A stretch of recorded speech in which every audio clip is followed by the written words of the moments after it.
Qadınlara güvən yoxdur inancı olan bir oğlan heç vaxt güvənilir bir qadınla qarşılaşa bilməz. Bir xanımla qarşılaşa bilməz.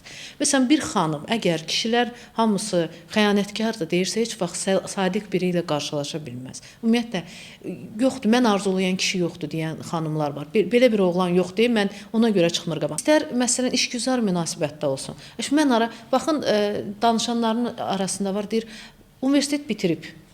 Amma deyir ki, mən hara şirkət qurmaq, hara iş görmək, hara. Elə oxumuşam da, belə indi də taksi şoferiyəm. Bundan o yanası yoxdur mənim. Oturub düşünmüşəm yoxdur. Amma inanırsınız ki, bir seansdan sonra artıq dedi Qərəmxan mən nə qədər iş görə bilərmişəm.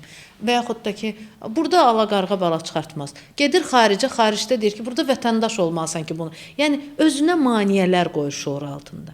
Maneələr var zaten burada. Biz onları dəyişdikcə insan özünü necə özünü aparır. Yenə də deyirəm, dəyişimi biz etmirik. Biz sadəcə necə etməyi, texnikanı təqdim edirik.